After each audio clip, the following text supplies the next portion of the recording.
I just want to say, it is a dream come true for me to be able to stand here today. I've been waiting for this moment for so long, and now it's finally here. Last week it snowed, I was so bummed out. I was like, I had all the energy waiting for Wednesday, and then we had to close school and all after school activities last week. And I got a lot of nasty emails too from some of the people. But I'm glad that today we have great weather, other than the rain, but the temperature is not bad. I know the traffic was a little bad, but the game was happening tonight too. I just want to thank you all for taking the time to come out tonight. So today I actually get to talk about my experience for the first few months as superintendent of schools here in the Alexandria City Public Schools. And I think it is so important to talk about some of the wonderful things that we have going on within our school district. And then I want to be able to share some of the things that I learned from our community stakeholders throughout the past few months. Before I go into those highlights, there are some very important people that I have here tonight, other than my family. Because these are individuals who made positives in my life, from kindergarten through 12th grade and beyond. You know, one thing that if you don't know, I'm a product of Alexandria City Public Schools. So for me to be able to come back to be the superintendent of a school division that helped me become not only the man that I am today, but the leader that I am, is a dream come true. So all of my educators, I have teachers here, I have high school counselors, I have career counselors, I have my neighbor, my librarian, Ms. Coop, who is here today, and all the people who made a deposit in my life. Ms. Phyllis Tompkins, who gave me my first job at ACPS Textbook Services at 14 years old, right? Working part-time, and I stayed through college. So I worked with ACPS at 14, right? To become Textbook Services and now a superintendent, to me, it's unbelievable. All of the educators who touched my life, please stand. Ms. Barnwell, please stand. All of the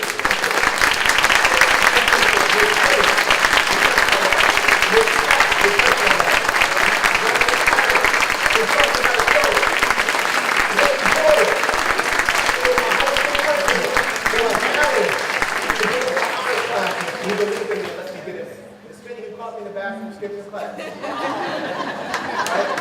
And that was the first and last time I skipped school. So, thank you, Ms. Finney. You know you got me in trouble that day. But thank you. That's right, you did put me on blast. So, but I do appreciate all of the educators who are here.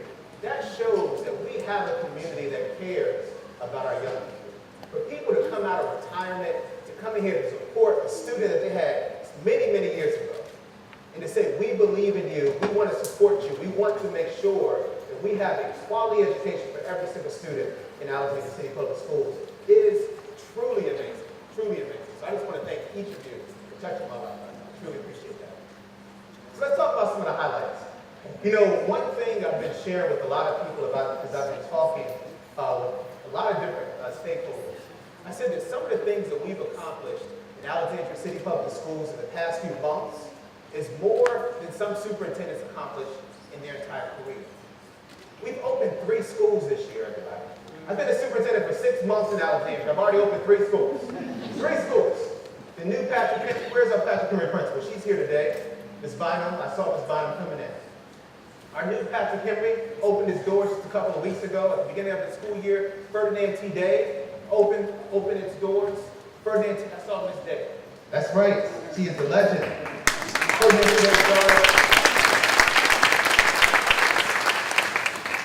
And then we also opened our Early Childhood Education Center, which is located at John Adams Elementary School. So that's 3 schools that we've opened the doors for our young people to have a high-quality education in Alexandria City Public Schools.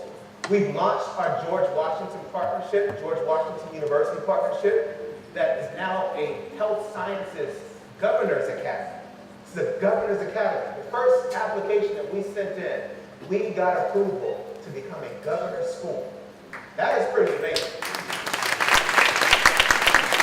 That's a part of T.C. Williams, by the way. Extension of T.C. Williams High School. You know, I also, along the way, met some very talented people who I believe are the epitome of what we want employees of Alexandria City Public Schools to be. I'm not going to be like President Trump last night and just tell people to stand up, right? I'm going to give you some real stories and also relationships that I've been able to build with some of these individuals. First, I want to talk about the time that I was walking Samuel Tucker Elementary School. And I was walking down the hall, and I said, these floors and this building looks immaculate. I mean, the way, anybody from San Tucker here, you see that building, and you know the time and the effort and the energy that it takes to make sure that building is cleaned properly, and the love and care that's put into that is called going above and beyond. Miss Pat, who was also a custodian when I was at T.C. Williams, is now the custodian at Samuel Tucker. And I wanted to acknowledge Miss Pat.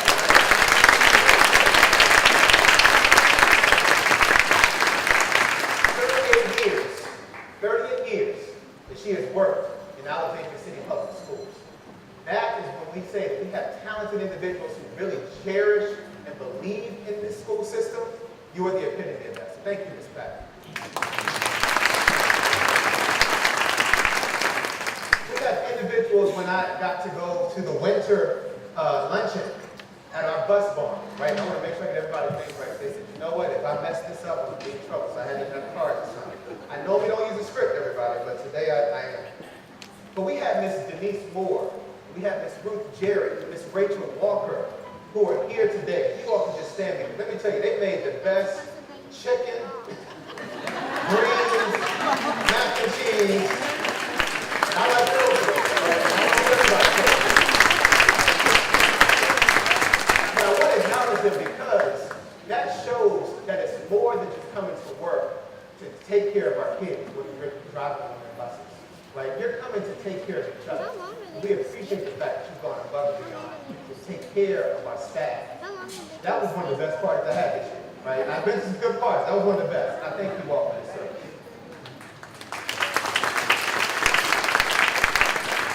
Mr. City Cruz, Mr. Holler, I know that you all are here. Core Kelly Elementary School. You know, I was at their school just recently. I get in our schools quite frequently, right? I actually get to talk to our principals every quarter and teachers to talk about their school data. And I was so impressed when I had the moment to sit with the team at Core Kelly Elementary School. And I heard about this teacher who said, you know, he believed in his students so much, more than even the student may have believed in himself. And he's been able to move that young man to have confidence in who he is as a young person. And I believe he is here today. So I want to say, Mr. Wallen, the young man, you got to please, if you could just wave your hand for me, please.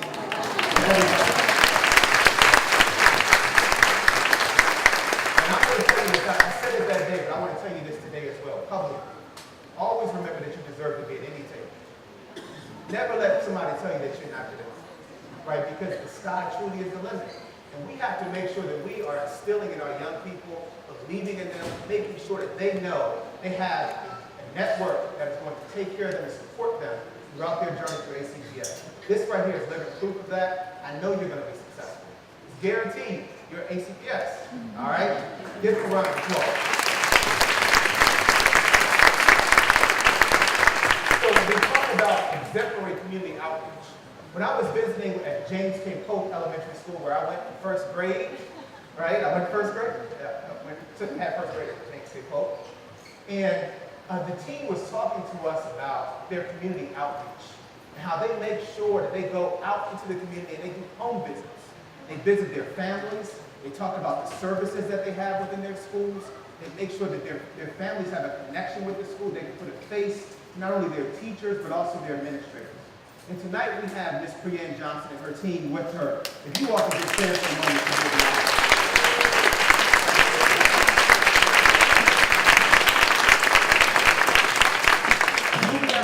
Absolutely, but are we doing some wonderful things right now? Yes, we are.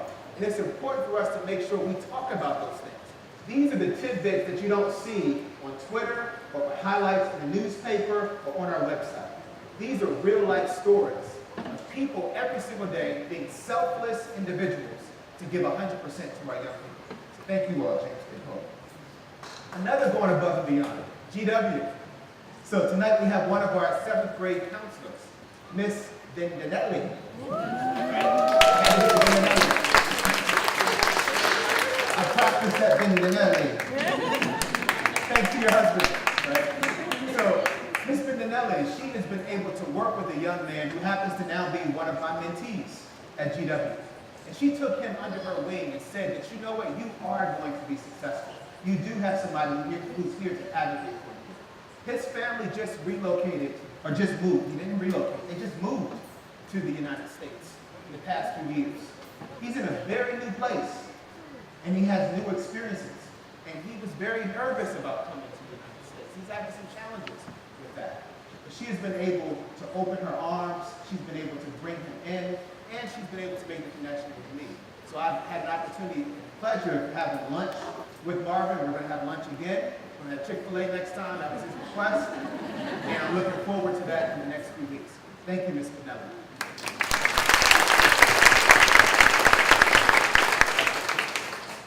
So when we talk about resilience and leadership, any Mount Vernon people here tonight? Yes. I'm talking about Mount Vernon because Mount Vernon parents have been calling me and texting me and emailing me like crazy, right? For good reasons. For good reasons. So I'm not complaining.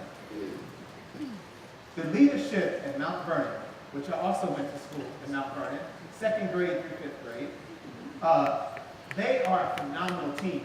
When you think of resilience and you think of true leadership, you think of Mount Vernon leadership team. This year, we had some trying times. We started off mighty rough. Thank God we had a meeting on Monday where Lisa was in the auditorium. We got the auditorium. I wish it was on the playground, right? But it was at least the auditorium is now open. We're working through some of our challenges there, but through it all, Ms. Lisa Burrell, she has been stepping up to the plate. She has been advocating for her young people and advocating for her team. So this is what true leadership looks like. 2nd year principals, right? 2nd year principals. They're stepping in those shoes. Thank you.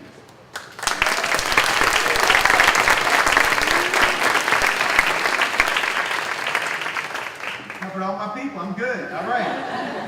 So Helen is going to say, I covered it all. Thank you for the note cards, Helen, wherever you are. So let's get into discussing what I've learned.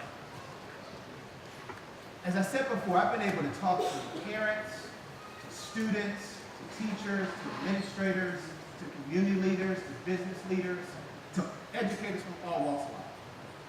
And some of the things that I heard, some were a little disturbing, but some were validations of things that I had already known from our data and from the superintendent search.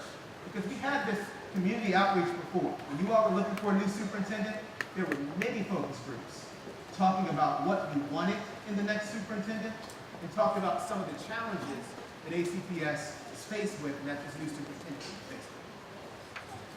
When I embarked on my 100-day plan, the one thing I wanted to make sure was that I was not just going out and just looking for any and everything. I wanted my efforts to be intentional, and I made sure that I aligned my 100-day plan with our goals out of our strategic plan. So the work that has happened already with the strategic plan, and right now we're in year four of our strategic plan here in ACPS. So we've been working towards these goals for a few years now. And I wanted to make sure that I was continuing that journey and evaluating some of the work. So this is what I've heard. So we talk about efficiency, right, with our operations. What people have told me is that we have to make sure that we have better processes. In ACPS, we have a lot going on. Sometimes we're pulled in so many different directions. When new people come to work in Alexandria City Public Schools, or new families, they enroll their children in Alexandria City Public Schools, we sometimes don't have the right processes and systems to help you navigate what we have to offer. Some people find out we have over 400 courses when they enter 9th grade. It's not okay. We need to make sure that when you start in kindergarten, I met a family here who has a 3-year-old, we want you to know for that 3-year-old, when they come to T.C. Williams High School, they're going to have a plethora of courses to choose from to become whatever they choose to be in the future. We talk about transparency, and I think that it's one thing when we say we want transparency, right? Everybody said it over and over again when I talk to folks. But be careful what you ask for, right? Be careful what you ask for. And I say that because sometimes, can you handle the truth? Can you handle the truth? Right? And you got to ask yourself that question when you want the transparency. One thing that I am known for, and that's a track record. This is my 6th year as a superintendent. I have to remind people, I know 41. I've had 5 years as superintendent before Alexandria City Public Schools. All right, so I'm coming in with a little experience. I'm not a novice superintendent. So I can tell you that when you hear things that are happening, and when I begin to share those things with you, you're going to have to be able to digest it and understand it's going to take time to establish a plan to resolve it. And that is going to be very tough for us. We got to get ready to do it. Because we can no longer pretend like everything is great. We can no longer pretend like every student is learning in our schools. Some kids are failing in our schools. We're failing some of our kids in our schools. We have to do something about it. It can't happen. Not under my watch. At the time of the We got to streamline our services. You know, I heard from our parents and I heard from our staff that we have to make sure that we're not using a hodgepodge of different types of services and you're not knowing which service contract is or what type of service you're going to receive. Sometimes it's good, sometimes it's bad. It depends on what school you're in. We need to streamline some of those services. We need to make sure we have consistency in every single one of our buildings so that regardless of what zip code you live in, regardless of what school you are zoned to, that you receive a high-quality education, you have a welcoming environment where somebody has a smile on their face the moment you walk into those rooms. Right? We talked about academic excellence. You know, I heard people are so excited about these multiple pathways that we have, which I'm also excited to. I said before, my wife and I, we have 2 kids in these schools. So I need people to remember that when I make decisions, guess what? It impacts my household too. And my wife is a very vocal parent, like many of these other parents are. I had to sleep with her every night. I can't run from her. I can't wait to the next day to reply to email. So when we're making decisions, and when I'm making decisions in the best interest of all children, including my own biological children. So I would never put my biological children's lives in harm or in danger, ever. Which means you all benefit from that too. I'm never going to put your children's lives in danger out here. One thing that we talked about with these multiple pathways is that we have to have a less emphasis on standardized tests. It is something that, unfortunately, this country has made it seem that a test number determines how good a teacher is or determines the future of young people. We have to change the narrative. It's something that we are very adamant about.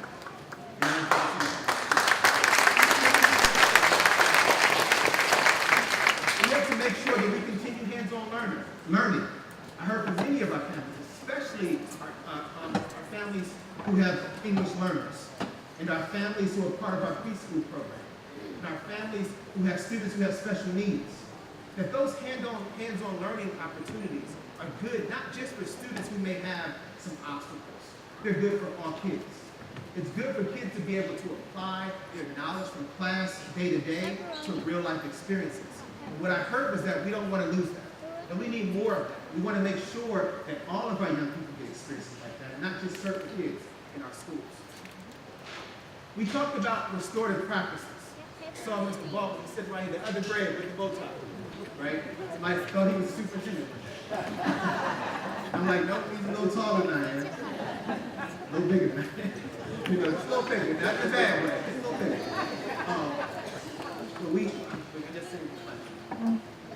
But restorative practices. It is something that we need in all of our schools. It's not about, restorative practices does not handle or decrease the number of disciplinary issues. That's not what restorative practice is about. There's a misconception out there about what restorative practices is. It doesn't mean you can't suspend a student. It doesn't mean a student can't be expelled if they bring drugs into the school, right? That's not what restorative practice is about. It's about building relationships. It's making sure that students have another opportunity to re-enter our schools, to re-enter the classroom, to get a second chance. We get second chances every day. I give it to people, all of our ACPS employees, I give it to you all the time. Am I right? Thank you. So we need to make sure we're doing the same for our young people. Our teachers got to believe that too. You get chances at work every single day. So why would we not do the same for our young people who are just learning? We're supposed to be teaching them how to live into the world. They're not there yet, so let's not expect it. Equitable opportunities, and then tonight I get to talk about equity a little bit, right? And I'm so excited because that is one of the major themes that came out of every conversation that I had. Every single discussion all evolved around inequities that we have in our schools. And sometimes we're afraid to discuss, and sometimes we don't even know we're there because it has become so normal, for us in our schools. Physical activity is a big thing, and I saw all the emails last year when Dr. Berlin was here, and they were talking about the extra 10 minutes or 30 minutes for physical activity. I was on the email at that time, right? I was like, oh my God, this is what I'm walking into, 1,000 emails about physical education or physical activity. But it is important for us. It is very important for our young people to have that physical activity and have opportunities to be able to have that energy expelled. Because some kids, they're just, wow. And it's not the best thing. They need some time to let that, to release it so when they come back into the classroom, they can learn. We're keeping kids, having them sit at the table all day and, single file, not being able to talk. How are they really going to grasp material online? Everybody doesn't learn that, so we have to adjust it. We talked about better customer service. Many families have said they have not felt welcome. Some families said that they make phone calls to ask a simple question like, what time is our early release? And they're referred to the website. That's a problem. If you call central office and you ask for the early release time, and if you don't know that, you investigate and say, hold on for just a second, let me look, and then you let the person know on the phone. We don't tell you to go do the work yourself. We're here to serve you. That's changing our customer service practices. And that's the work that we're going to have to do. And I know we're in Northern Virginia, the D.C. area, people say, well, it's the DMV, right? We're still in Virginia. We got some Southern charm, right? We're in Northern Virginia, but we're still Virginians. So let's have a little bit of that Southern charm while we're having it. Trust. This is a major thing that came out of my discussion. There's been a lack of trust in ACPS, in some ways between the schools and the city, between the schools and businesses, between the schools and organizations, between the schools and parents, between the schools and students, between the schools and staff, between the superintendent and staff, right? We got to get rid of that. I'm letting people, especially our employees, know what you see is what you get. They thought that I was going to act different. I'm still Greg Hutchins, right? Now, I've learned a lot more. I'm a little wiser, more polished. I've had media training now, right? I've talked to for 2 years. Thank you, Shaker Heights, right? Like, you got to put you more polished. But I was already polished like that. I'm from North Virginia. But we need to make sure that we have the trust. Right? We have to be able to trust one another. And trust that when we're giving you information, we're not hiding anything. When we're telling you something, I think because the community is so shocked that we're saying it, they say it must be something that's not true about this. And I can even use Mount Vernon as an example, right? And I'm going to use that as a good example. We had some people from Mount Vernon request some of our public records, right, about the mold situation that we had. The same documents we gave them are the same documents we already posted. We gave you everything. We had nothing to hide. And that's just an example of how we have to make sure we are consistent with giving that information out to our community. That's new for everybody, because I was here 5 years ago and we did not. It was forbidden to tell you anything that's happening in the schools. It was forbidden to say anything wrong with ACPS. I was here for 3 years, and that's why I left. Right, at that time, because it was a problem for me. Because we kept things so close and tight, what that did over time is it caused us not to have the trust from our community. It caused for our staff to not trust us in central office. We are support to central office, to our schools, meaning in central office. We're support to the schools. We're here to serve our community, regardless of what capacity. And as long as we continue to do that, over time you all will see that we can be trusted, and that we will live up to your expectations, and we will share all the information that we have, especially if it's about our young people and our children. We talked about more access for our underserved and our underrepresented families. I heard that very consistent with many of our international families. I also heard it with many of our families who typically are underserved in our schools. They feel that they do not have open access. They sometimes don't feel that the PTA meeting is the place that they want to go. They sometimes feel that when we have events like this, we don't have translation, we don't have child care services. And as you see, we have that tonight. Sometimes they say we don't have transportation. As you see, we have that tonight.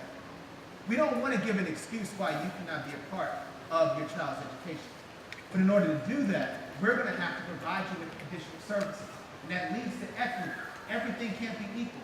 Everyone doesn't have a car. Everyone doesn't speak English. Everyone doesn't understand the jargon that we use when it comes to educational practices in our classrooms.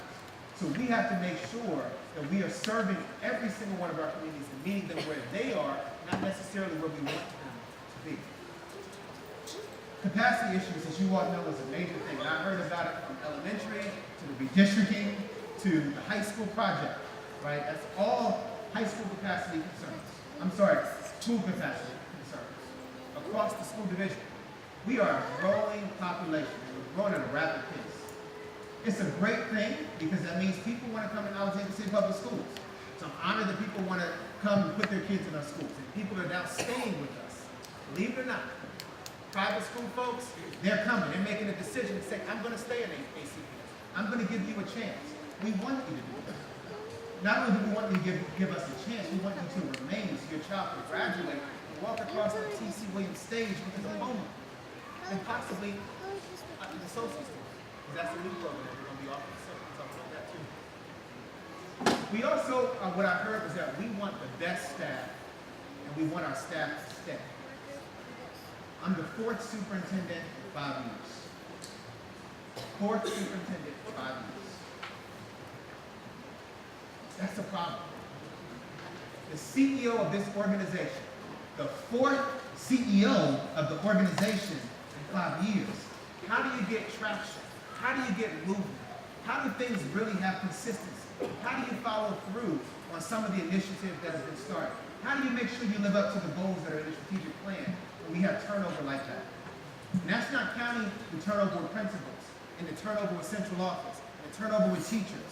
We hired 250 teachers last year in little old Alexandria City Public Schools. That's a problem. We should not have to hire 250 teachers every year. We need to be able to retain teachers. And I'm sorry, but I know that it's not just because the cost of living in Alexandria is expensive or if the commute to school is long, because we have many of our teachers who still commute. Only 30%, less than 30% of our staff actually live in the city of Alexandria. But that's not an excuse. I think there are other reasons. And we're going to have to find out what those other reasons are so we can resolve those root causes for our families leaving and for our teachers leaving. So the 5 overarching themes that I got out of the listening and learning over the past few months. Number 1, equity. Huge. The inequities. Huge. Community collaboration. We are not a city unless we are collaborating with schools and the city. The city is going to be as good as the schools are. And that is real. People who live or move to Alexandria City Public Schools, if they have children, they're going to look at our school system to make that decision on whether this is the right community for them. We have to make sure that our schools are top-notch. We want to compete with St. Stephen's and St. Agnes. And I love St. Stephen's and St. Agnes to death. I meet with their chancellor or head of schools quite often, actually. Just saw her the other day at David Buster's with our kids. So we want to be able to compete with our local private schools. We want people to say, you know, I'm determining whether I want to come to ACPS or want to go to one of our elite private schools here. Why shouldn't we be competitive in regards to that? This is a free public education where we pay taxes in this community. So our tax dollars should be affording every child a high-quality education, and not only affording them one, but allowing them to be engaged on a daily basis. Transparencies that talked about alignment, so important. We have all of these things happening. Different schools do different things. If we don't have alignment, we're never going to have cohesion. We're never going to be able to sit in a room and have discussions around true student data. Have discussions around how you made this child move from A to B. Right? We need to make sure we have some alignment throughout our school divisions. And that's another area we need to focus on. So how are we going to do it? I don't have all the answers today, everybody. Right? But let me tell tell you what I do have. We have to start with a framework. We have to have a way to take all these things that are happening within Alexandria City Public Schools. We have to find a way to do an audit on every single one of our buildings, equity audit, to determine what the inequities are. Because equity is the #1 reason why ACPS is not the #1 school division in this state and the country. This is the reason. Building equity taxonomy. That's what this pyramid right here is. Right now, all of our principals are very familiar with our building equity book. All of our assistant principals, all of our instructional leaders. We've already started this work. So this should not be foreign to anybody who is in our principals meetings on a monthly basis. Our discussion every month for 90 minutes begins with this. We are chunking every chapter because this is going to be our guide for the next 6 years. How do we make sure we provide every single one of these areas? How do we make sure that they're implemented with fidelity? This just doesn't become a discussion. It's not going to be a flyby where we just show it and then it goes away next year. This is going to be around at least until 2025 because that's when our next strategic plan is. We're about to embark on that strategic planning process in the next few months. What does it mean? This is not a slogan, but it's something that I hope eventually will show up somewhere in Alexandria. ACPS needs to be the best place to learn, teach, and work. We need everybody who is part of this community to walk out of our buildings, to walk out of our classrooms, to walk out of a meeting, to walk out of this session tonight and say, this is the best place for me to be. You know, our chief accountability officer, he told me this slogan yesterday, and I'm using it. Where's Clint? He said, your future is today. Our kids' future is today. We don't have time for tomorrow. We're not guaranteed tomorrow. So we have to do everything within our power today to make sure that we're making a better future for our young people on a daily basis. That's something I'm going to brand. We're going to use that. So where do we go from here? So we talk about physical integration. Physical integration is meaning that we have to go from equality to equity. It's not about everybody getting the same thing. It's not about every school having the same budget. It's not about everybody having the same number of supports, right? It's about making sure everybody has what they need. That is what equity is. Some schools don't need 3 counselors, right? Well, all schools probably need 3 counselors.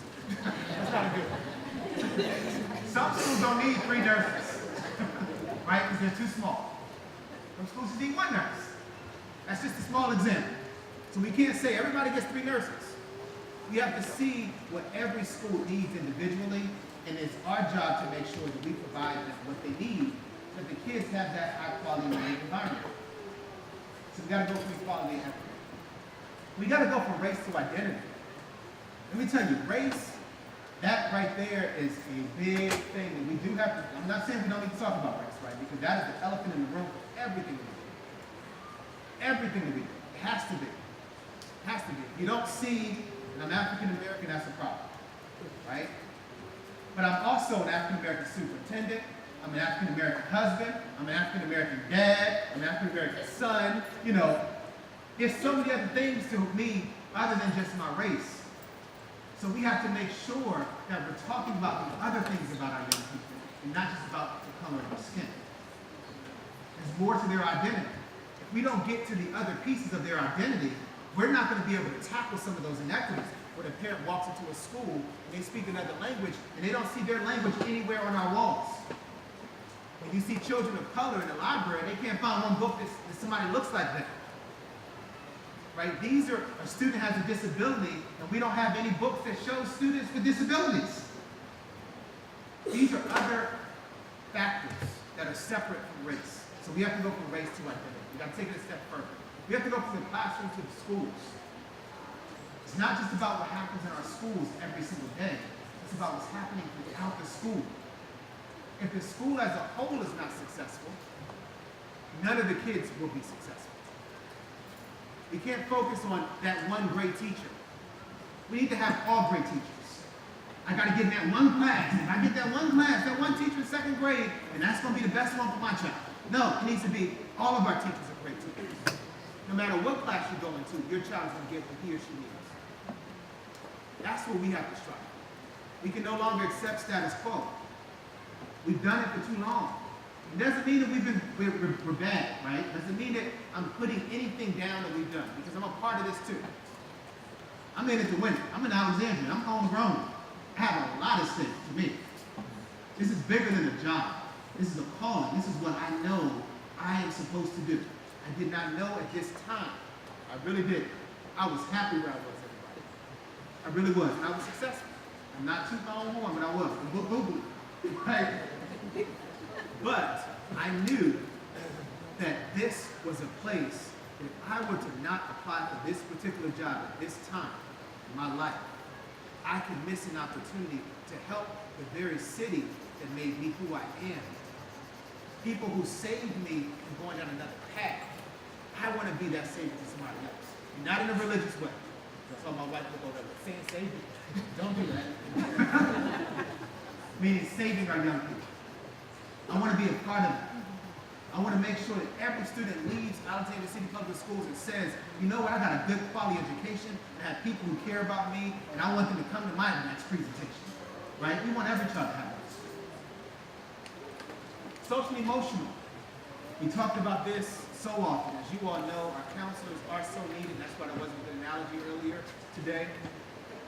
Our young people, they are experiencing a lot of trauma.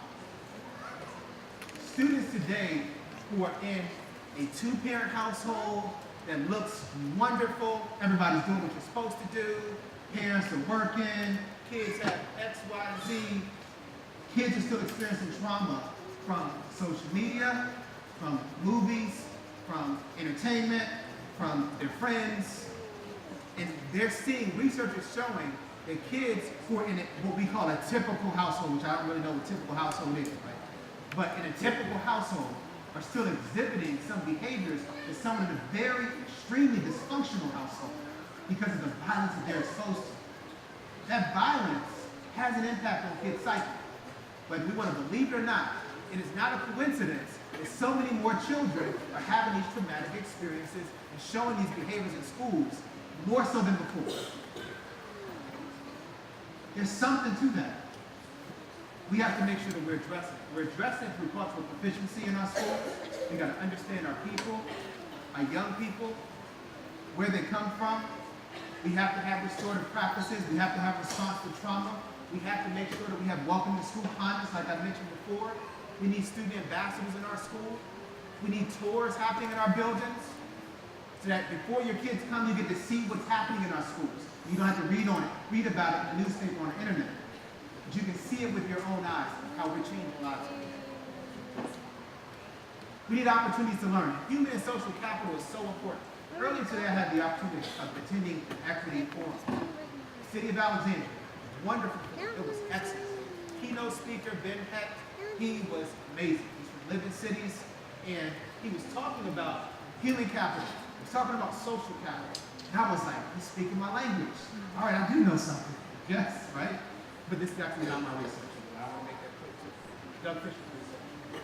But when we talk about human and social capital, in order for me to get to where I am today, and for many of you to get into the roles that you had or that you're in, you took advantage of some type of social capital. You knew somebody who got you where you are. We have to make sure kids have access to that. That means you got to have access to upper level courses. You got to have access to certain clubs and organizations so that you're now in the circle and you learn the game. You learn how to navigate. That's how you learn. That's how I learned. I didn't grow up, in Old Town where I live now. I was on free and reduced lunch. Fortunately, I was in honors classes. In my honors classes, it gave me exposure to many people who lived in Old Town. It gave me exposure to people saying, oh, I'm filling out my college application now. So I'm like, oh, let me fill out my college application. I'm filling out my FAFSA form. Oh, let me fill out my FAFSA form. Also, Ms. Mullins told me to do that too. And Ms. Barber, thank you for sending me to ODU, Ms. Barber. I didn't know she was planting that seed at that time. She kept pushing it. I'm like, okay, I'll apply to ODU. I got early admissions. Thank you, Ms. Barber. And I graduated from the university. Right, but we need that human and social capital for all of our young people, regardless of your connections. We need to make the connections for you. We also need to make sure that we are tackling our inequities. This is a topic that everybody gets nervous about and they don't want to talk about, but we do have some modern day light segregation in our classes. You should not be able to walk into a classroom and know this is a low performing class or this is an honors class. You can do that in our schools. In this building right here, you can do that. We got to tackle that. Because that means if we're waiting till now to try to resolve that issue, that is the problem. It's too late. If kids have never been exposed to rigor before they walk into T.C. Williams' doors, they are probably not going to be successful in an AP or honors course, period. So we have set them up for failure, and we have caused the problem of not having children of color in some of these classes. We have to make sure that we are identifying students earlier with potential of being in an AP or honors class 5 or 6 years from now, meaning that we're grooming them for that. We're exposing them to that. We're providing summer bridge programs to get them acclimated. They know how to navigate an AP course or an honors program. So when they get to T.C. Williams, they can be successful. And we also have to provide support. Every student can't go home every day and study. I know my daughter does. Every day. I'm very proud of you. Good baby. Well, good young lady. I'm a baby. I'm good young lady. Every student doesn't have the grit to push through. So we have to make sure that we provide them with those additional supports. And that leads back to the whole equity piece. We can't just say, oh, they just can't do it, because they can. They still can do it. Raise the bar high. I'm not telling you to lower expectations. You know, people talk about watering down the curriculum. I'm not an advocate for that. Because my kids, they may not be identified as gifted, but I know they are. It's like every other child is. I don't need an identification to say my child is gifted. And I tell them that every day. You are talented, you are young, you're black, you are gifted. And I want them to believe that, so that nobody else can break their spirits when they get into the schools. Because some people can do that. Some people can do that. It only takes one teacher. One teacher, that's it. It only takes one teacher to ruin a child's educational career. One. We can't afford to make those kind of mistakes. We just can't afford it. We're getting through this fast. I'm almost done. I got 2 minutes. District-wide instructional excellence. And it goes back to instructional excellence for all. We need to have a teaching and learning framework. Right now, it depends on what teacher you get for how great of an education your child might have. That's not okay. What if I don't get that teacher? The teachers only get 25 kids, we can go over by 2, right? So we can have a maximum 27, right? Maximum 27. But what if I don't get that teacher? So now my child doesn't get a good quality education because I didn't get that teacher? And I'm not bashing teachers. So EAA, no, Don, I'm not bashing nobody. Please don't tell me bashing teachers. What I'm saying is that we have to step up our game. We have to set expectations. We have to support our teachers too. You haven't heard me say one thing about letting teachers go. I'm about building people up. Now, once you get the support, you've been built up, that's another story. Because I've given you a chance. I've given you the support. I've given you the resources. Still not making a cut. We can't afford to ruin kids. We got to be unapologetic about that. Because we get one shot. My wife and I talk about all the time, we get one shot to raise our kids. That's it, one shot. If somebody's going to screw them up, it's going to be me and her. It is not going to be somebody else out of my circle. I'm sorry. And I know other parents feel the same way. You're giving your kids to us. That is a huge, it's like a gift. It's a gift when you drop your kids off at a school or you put them on a bus and you allow them to come to our building and allow us to take care of them during the day and teach them during the day. That is a huge gift. That's also a sacrifice. That's hard to do for a parent. To give your child to somebody else all day. So we have to have the best. We got to be unapologetic, asking for the best and demanding it. We got to set the bar high. Teachers who are already rocking it, they're not going to squirm their seats about that. They're not going to be like, oh my God, what is Dr. Etchinger saying? They're going to say, it's about time, thank you. Now other people doing what I'm doing. That's what the good teacher's going to say. Ms. Beasley, Dr. Beasley. Professional learning, we got to support our staff and also we got to support our teachers. I'm not going to go too far. The final thing I do want to talk about is our student engagement piece. The reason why we do this work is because of our kids. Sometimes we get caught up in all the other things that are happening around us. And we forget that the young people are the sole reason why we're in this work. That's why I'm going to schools. Because I have to remind myself, why am I getting more gray hairs from all this work? In my beard. I don't have to hear it time, but in my beard. Right? It's because of our kids. They're worth it. They are worth it. The kids are worth it. We need to make sure the adult believes that too. You got to believe that you are in this business, in this profession, for young people. And if you don't believe that, regardless of your role, that's for bus drivers who are the first and last people to see our kids. Regardless of your role, that would be a problem for us. So we need people to believe. So finally, I just want to say that it will take an entire community. Dr. Hutchins is not Superman. When I was walking around here and everybody, I was excited when I got, I'm still excited too. I'm really excited today too. But I kept telling people, no, don't think I'm going to save the world. No, wait, I need your help too. I need you, I had to tell people, this is not Dr. Hutchins' show. If this was my show, we would fail. Because one person cannot do this work. It's going to take all of us, not just the school community, our city, our businesses, our higher education institutions, our researchers, our philanthropists to make this happen. And I'm hoping that today we get the charge. This is what today is all about. It's about me giving you all the charge. I finally get this. I've been listening and learning for so long, and I'm a very talkative person, right? I've been waiting to say all this stuff. That's why it took so long to get to this stuff. Right? So I've been holding it all in. Because now it's time to do something about it. We have to be action-oriented. Because action speaks louder than words. So we don't want to just feel good about this talk today. We want people to roll up their sleeves and say, how am I going to contribute? How am I going to make sure that Alexandria City Public Schools is successful? The same way you hold the superintendent accountable, hold our school board members accountable. Hold our teachers accountable. Hold our principals accountable. Hold our kids accountable. Because we all have a role. We all have a role in this. And not one person can do it. So I thank you all so much for today. And I would like to introduce you to our Director of Community Partnerships, Kurt Huffman, who is going to tell us about this next portion. I know you all are kind of, oh my God, he's been talking so long. But I need to hear from you all for just a second. We're going to do a little activity. I'm an educator first. Right? Tonight was not a town hall meeting. That's not what this was. Right? But I do want to afford opportunities for people to talk out. And I want us to first talk through how are we going to make a change? And what are we going to contribute to the future of this work? And how are we going to actually make this happen for our kids? So thank you all. And I'd like to introduce Mr. Huffman.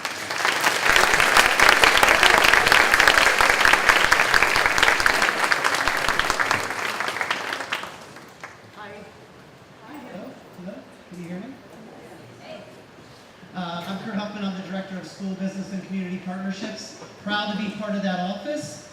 We do grants, partnerships, volunteers, and our FACE Center, our Family Engagement Center. I'm also proud to be part of a school system where a superintendent really is passionate about listening and learning and taking that information and processing it so that we can get the best vision going forward. I'm also proud to be part of Alexandria. I live in Alexandria. I lived in Ohio forever and ever. And I live in Alexandria for the last 2 years.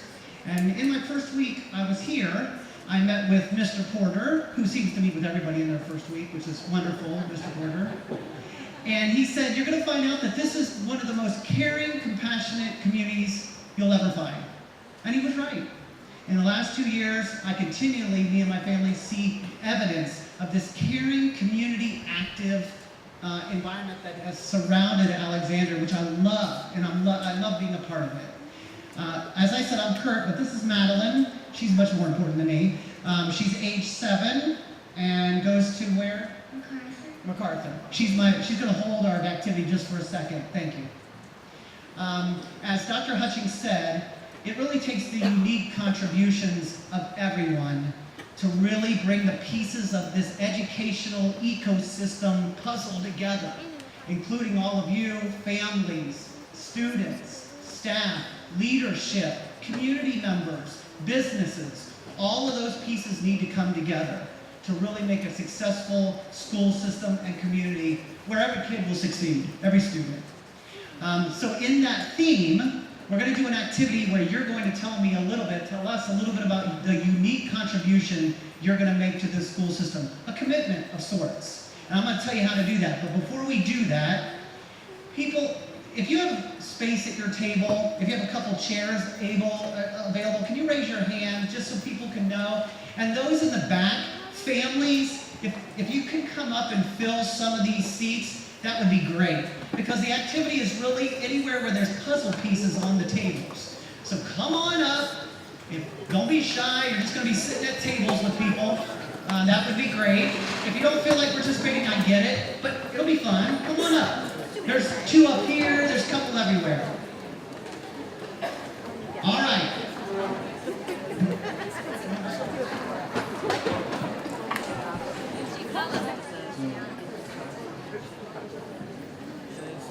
Majority of my table said things about what my mom's helping my older brother secure. It's Community United for Renewable Energy, I think. And the others at my table started about how they're going to help the community, volunteering and tutoring. But I said something different. So what I said is it's actually a cons and pro. So I said that I will watch more students start vaping every day, and I will watch teachers unfairly grade students based on personal preference. And I said that I'll watch the schools tell students that if their sports coach tells them so you have to choose between their sport and school, that they shouldn't do it, when in reality it's the schools that make students choose between sport and schools. All right. Thank you. Ms. Johnson?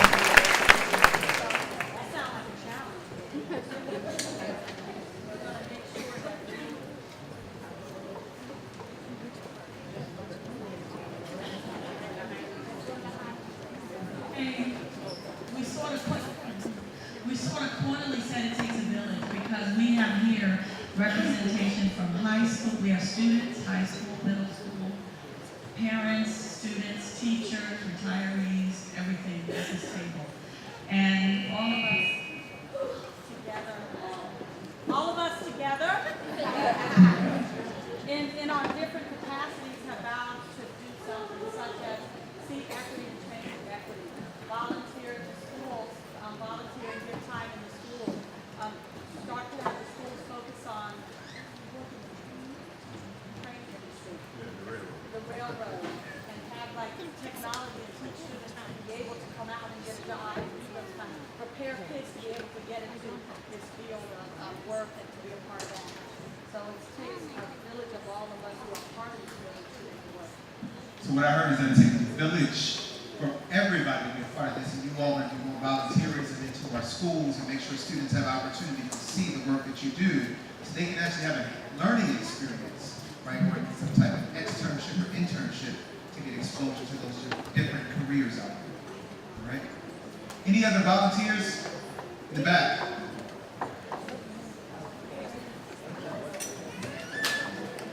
Right there. Hi. I'm the mom of the first grader, Jefferson Houston. One and only IB school. Yes. Usually I'm getting on the science introduction, so I might sound amazing. Some of the things we have are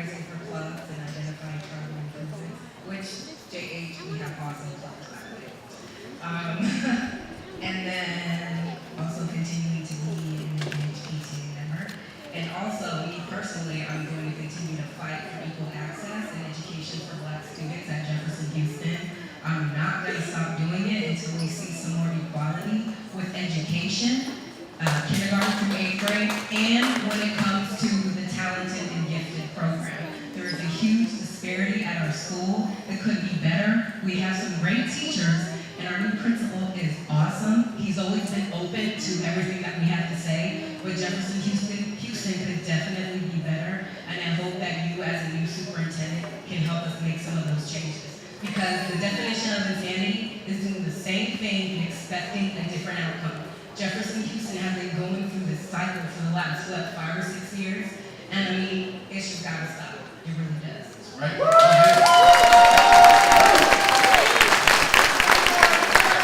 Jefferson Houston has been going through this cycle for like 15 to 20 years, and that's why we really got to stop. So I'm going to be at the meeting next week for Jefferson Houston, February 13th. I can't wait until you all get to have that discussion. They have her do the introduction. One more. Hi, One more, then we're going to get up here. I have another special guest. I'm David Phelps, and I'm the only one at my table. So I took we're going on the same thing pretty much. I've been studying God for many years, and I thought when I brought him into my life, that actually changed something. So I think somehow, and I do believe this is possible, otherwise I wouldn't be saying it, we need to bring God into our schools.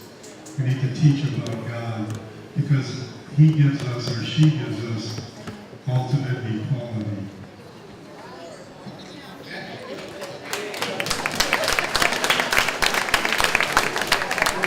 Church.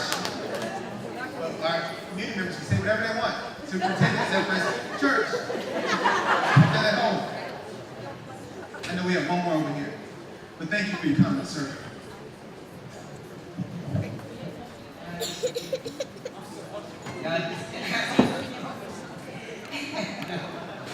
Well, I am a bus monitor with transportation. This is a driver, and that's a driver. And we deal with the kids. Man, we have 20 billion different minds going on at one time. So y'all just don't know what we deal with. I know y'all deal with between the school system.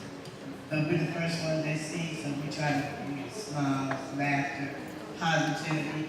Because I'm telling you, I ain't been so cold. I can't be trying to separate no big old kids, but I try to talk to them when they calm down, so I have to try to do positive things for them, let them know, laugh at the jokes, but be serious about things that I know that they need to know and learn. So I just want to say, I've been here 20 years, glad to be here. We talked about food, so where's the chicken? You want to know we cook that shit?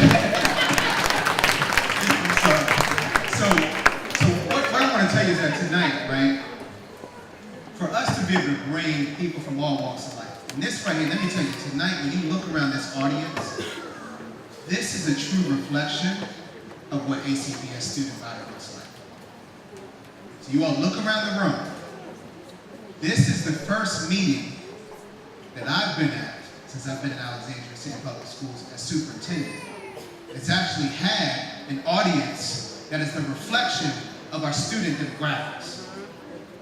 So what that means is that we have to do more of this. We have to do more, we have to bring more opportunities for people from all walks of life to be under one roof, just like our kids are when they come to TC Williams. That is how we're going to make this place a better place. That's how ACBS is going to be the best it's ever been. Not how it used to be, the best it's ever been. So I want to thank you all for coming tonight. This is not going to be the last time you all get to see Dr. Hutchins, right? Tonight was my night to share out with you all, since I listened to everybody for so long. We will have town hall sessions, though. I think it is important for us to have town hall meetings. That's a whole different form than this, right? But we will have those in the future. We have a number of things that we have to work on.